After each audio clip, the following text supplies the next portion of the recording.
Kehadiran perempuan dalam politik sebetulnya tidak sekedar menghadirkan perempuannya saja gitu ya, atau tidak sekedar banyak-banyakan antara laki-laki dan perempuan.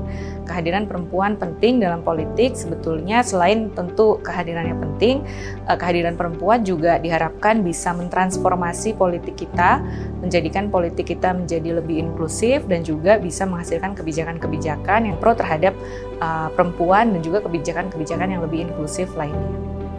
Karena memang kalau secara akademik kita percaya bahwa keterwakilan perempuan itu bisa berwarna deskriptif atau simbolik dan juga substantif representation. Nah, kalau saat ini selama ini kan kita cukup bersyukur ya di pemilu tahun 2019 kemarin ada sekitar 20,50 sekian persen ya perempuan yang ada di parlemen Indonesia. Tapi keterwakilan yang bersifat angka itu harus bisa diterjemahkan secara substansial oleh para caleg perempuan itu. Bagaimana mereka setelah bekerja kemudian bisa mendeliver isu-isu yang terkait dengan perempuan pada khususnya dan juga yang lainnya pada umumnya. Nah, jadi kita ingin mendorong supaya makna dari keterwakilan perempuan dan juga demokrasi itu menjadi lebih substansial. Keterwakilan perempuan sangat penting karena sih banyak sekali kebijakan-kebijakan itu yang tidak berpihak pada perempuan.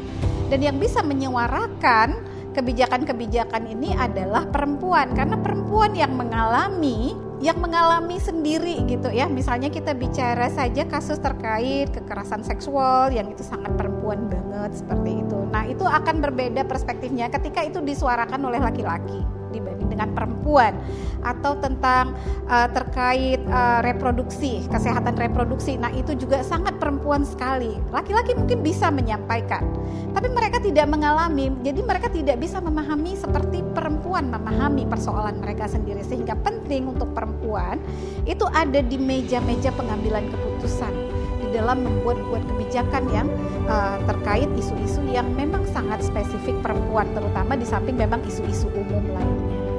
Keterwakilan perempuan sebenarnya merupakan bagian dari perjuangan yang sudah cukup lama ya. Ini dikarenakan kita melihat bahwa pembangunan kita masih memiliki kesenjangan berbasis gender. Salah satunya kita masih melihat banyak problem-problem yang dialami oleh sebagian besar kelompok perempuan dan kelompok marginal.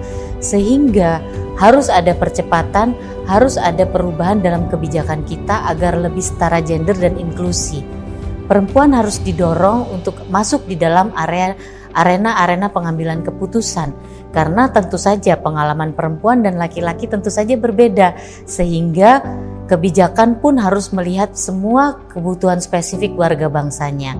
Keterwakilan perempuan akan menutupi kesenjangan atau gap yang dihadirkan lewat kebijakan kita melalui keterwakilan perempuan di dalam parlemen.